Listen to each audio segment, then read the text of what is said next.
नमस्कार.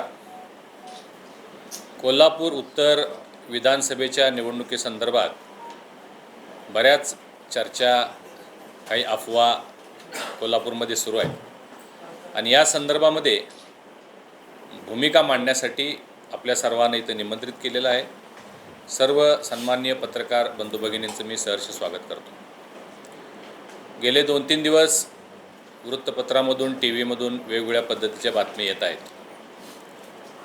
कोल्हापूरमध्ये उत्तर मतदारसंघामध्ये धनंजय महाडिक यांनी त्यांचे चिरंजीव कृष्णराज महाडिक यांच्यासाठी हट्ट धरला, आग्रह धरला, उमेदवारी निश्चित झाली आणि मग त्याला अनुसरून काल या विभागाचे आमचे शिवसेनेचे नेते राजेजी क्षीरसागर यांनी एक मेळावा घेतला.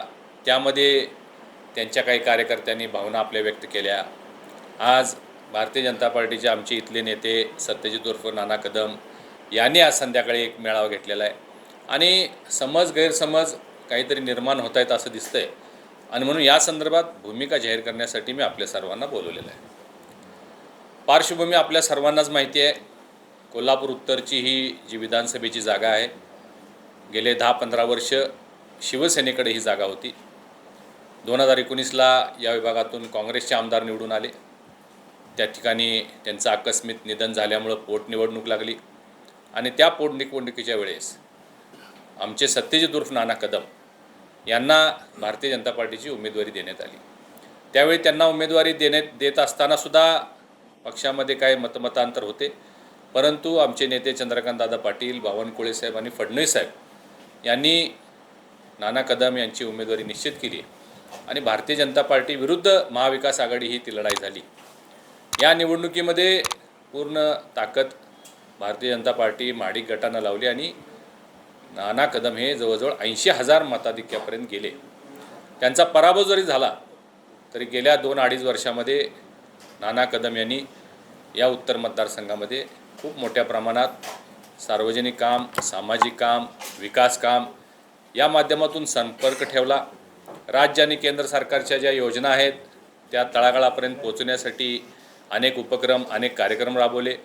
मुख्यमंत्री लाडकी बहीण योजनेच्यासाठी अनेक कार्यक्रम राबवले. बांधकाम कामगार योजना राबवण्यासाठी अनेक कार्यक्रम राबवले.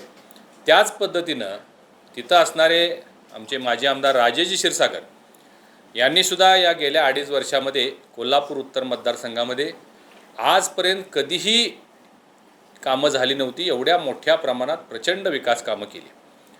त्यात रस्ते विकासाच्या बाबतीत त्यांनी आणलेला निधी असेल, केशवराव भोसले नाट्यगृहाच्या बाबतीत ताबडतोब मुख्यमंत्री महोदयांना इथं निमंत्रित करून त्यांनी इथं 25 करोड रुपयाची घोषणा केली.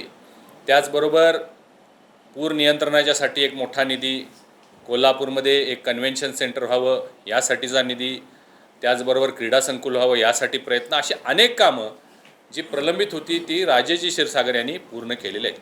आणि त्यामुळे दोन्ही नेते या ठिकाणी ताकदीचे नेते म्हणून सर्वांना परिचित आहेत. या निवडणुकीसंदर्भात ज्यावेळी प्रक्रिया सुरू झाली त्यावेळी आमचा आग्रह होता की ही उत्तरची उमेदवारी भारतीय जनता पार्टीला मिळावी, कारण पोटनिवडणुकीमध्ये 80,000 मतदान भारतीय जनता पार्टीनं घेतलेलं आहे आणि त्यामुळे ही जागा आपल्याला मिळावी हा आमचा नैसर्गिक मागणीचा प्रयत्न आम्ही आमच्या वरिष्ठांच्याकडे केला. आता 2-4 दिवसापूर्वी, 5 दिवसापूर्वी समजा असं लक्षात आलं किंवा असं समजलं की ही जागा भारतीय जनता पार्टीला मिळाली नाही आणि ही जागा शिवसेनेकडे आहे. आता शिवसेनेकडे असल्यामुळं स्वाभाविकपणानं आमच्या भारतीय जनता पार्टीचे जे इच्छुक होते त्यांच्या मनामध्ये अस्वस्थता निर्माण होणंही स्वाभाविक आहे. आणि म्हणून आमचे नेते सन्माननीय देवेंद्रजी फडणवीस साहेब यांची परवानगी घेऊन मी सत्यजित उर्फ नाना कदम यांना उमेदवारी मिळावी यासाठी माननीय मुख्यमंत्री महोदय यांच्याकडे गेलेलो होतो. त्यावेळी नानांच्या उमेदवारीबद्दल बोलत असताना शिवसेनेच्या काही नेत्यांनी त्या ठिकाणी कृष्णराज महाडिकांच्याबद्दल माहिती विचारली. कृष्णराज महाडिकांच्या लोकप्रियतेचा किंवा त्यांच्या संपर्काचा किंवा त्यांच्या सामाजिक कार्याचा या निवडणुकीमध्ये फायदा होईल का, अशा पद्धतीची विचारणा माझ्याकडे केली आणि काहींनी त्यांना उमेदवारी मिळाल्यास काय होईल असाही प्रश्न माझ्यासमोर उपस्थित केला. आता स्वाभाविकपणानं कृष्णराज महाडिकांचं काम हेही आपल्याला सर्वांना माहिती आहे आणि समोरून प्रश्न उपस्थित झाल्यामुळं मी त्यांना सांगितले की चांगलं काम करतो आहे आणि निश्चित उमेदवारी मिळाली तर तोही चांगलं परफॉर्म करू शकेल असं मी सांगितलं. त्या नेत्यांनी कृष्णराज महाडिकांची एकदा मुख्यमंत्री महोदयांची भेट घालून द्या अशा पद्धतीच्या सूचना केल्या.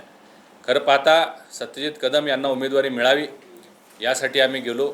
यामध्ये कुठेही राजेश क्षीरसागरांना डावललं जावं किंवा त्यांच्याबद्दल काही निगेटिव्ह बोलणं किंवा त्यांच्याबद्दल काही वेगळ्या भूमिका मांडणं हे बिलकुल आम्ही केलेलं नाही आहे.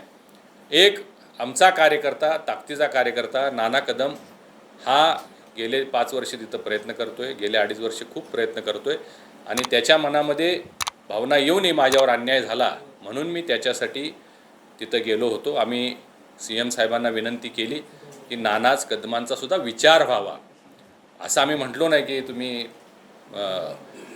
राजेशजींना डावला किंवा काय करा आणि नानांना उमेदवार द्या. आम्ही विनंती करायला गेलो. आमची भावना होती, आमची भूमिका होती आणि पक्षाला सांगून किंवा साहेबांना सांगून आम्ही गेलेलो होतो. आणि त्यानुसार परवा दिवशी कृष्णराज महाडिक यांना घेऊन मी मुख्यमंत्री महोदयांची भेट घेतली. कृष्णराज पहिल्यांदाच मुख्यमंत्री महोदयांना भेटला. त्यांनी त्याची विचारपूस केली, माहिती घेतली आणि त्यांना प्रभावी वाटलं की बाबा चांगला काम करणारा मुलगा आहे, असा मुलगा प्रक्रियेमध्ये असणं स्वाभाविक आहे. परंतु आपल्याला माहीत आहे वर्षा बंगला असेल किंवा सागर बंगला असेल, बाहेर पत्रकार कॅमेरे हे मोठ्या संख्येनं असतात आणि त्यांनी दुसऱ्या दिवशी अशी बातमी चालवली की कृष्णराज महाडिकांचं नाव निश्चित झालं. मी आज आपल्यासमोर सांगतो की अजून कुठल्याही पद्धतीचं नाव कुणाचंही निश्चित झालेलं नाही आहे. आमच्याकडं मागणारे 3 उमेदवार आहेत आणि म्हणून मी ही भूमिका मांडण्यासाठी आपल्यासमोर आलो की यामध्ये काल राजेश क्षीरसागर साहेबांच्या कार्यकर्त्यांनी जे मेळावा घेतला त्यामध्ये अशी भूमिका घेतली की राजेशजींना उमेदवारी नाही मिळाली तर मग आम्ही अमुक करू, दक्षिणमध्ये डॅमेज होईल. खरं म्हणजे आपण महायुती म्हणून इथं सगळेजण काम करतो, चांगलं काम करतो आहे. पुन्हा महायुतीचं सरकार राज्यामध्ये आलं पाहिजे यासाठी आपण प्रयत्न करतो आहे. कोल्हापूर जिल्ह्याची परिस्थिती अतिशय चांगली आहे. म्हणजे 10च्या 10 उमेदवार महायुतीचे निवडून येतील अशी परिस्थिती असताना आपापसात कुठं मतभेद किंवा गैरसमज होऊ नये, डॅमेजची भाषा होऊ नये. डॅमेज त्यांनी करणार म्हटलं तर आमच्या कार्यकर्त्यांच्या मनामध्ये सुद्धा काही शंका येऊ शकतात. भविष्यात उद्या जर त्यांना उमेदवारी मिळाली तर आम्ही अशी भूमिका घेणं योग्य असणार नाही. माझ्याही कार्यकर्त्यांनी संयम पाळला पाहिजे आणि म्हणून मी आज इथं हे सांगण्यासाठी आलेलो आहे की उमेदवारी अजून निश्चित झालेली नाही. हा सर्वस्वी निर्णय सन्माननीय मुख्यमंत्री महोदयांचा आहे. जर राजेश क्षीरसागर साहेबांना उमेदवारी मिळाली तर मी त्यांचा प्रचार प्रमुख असेन. आमची सगळी महाडिक परिवाराची ताकद, भारतीय जनता पार्टीची ताकद ही सगळी राजेशच्या बरोबर असेल. जर सत्यजित कदम नाना यांना उमेदवारी मिळाली तर राजेशजींचं काय पुनर्वसन असेल किंवा त्यांचा काय पुढचा अधिकार असेल ते त्याच्या बाबतीत निर्णय घेण्याचं काम हे मुख्यमंत्री महोदय करतील. परंतु एकमेकांमध्ये गैरसमज करून यांना मिळालं नाही तर त्यांना आता आज सत्यजित कदम मेळावा घेता येत, मला माहीत नाही त्यांची भूमिका काय. पण मी त्यांनाही आवाहन करेन की आपण पक्षाच्या बाबतीत कुठं काही चुकीचं वक्तव्य करावं, नेत्यांच्या बाबतीत चुकीचं वक्तव्य करावं, महायुतीच्या बाबतीत चुकीचं वक्तव्य करावं हे करू नये. कारण अजून निर्णय झालेला नाही. निर्णय होत असताना समन्वयानं एखाद्याला उमेदवारी मिळाली तर दुसऱ्याचं पुनर्वसन हे 100% झालं पाहिजे. कारण हे सगळे ताकदीचे लोक आहेत आणि मग पुनर्वसन करण्याचा जो निर्णय असेल तो वरिष्ठ नेते घेतील, फडणवीस साहेब घेतील, मुख्यमंत्री महोदय घेतील. परंतु चुकीच्या पद्धतीच्या अफवा, समज होऊ नयेत.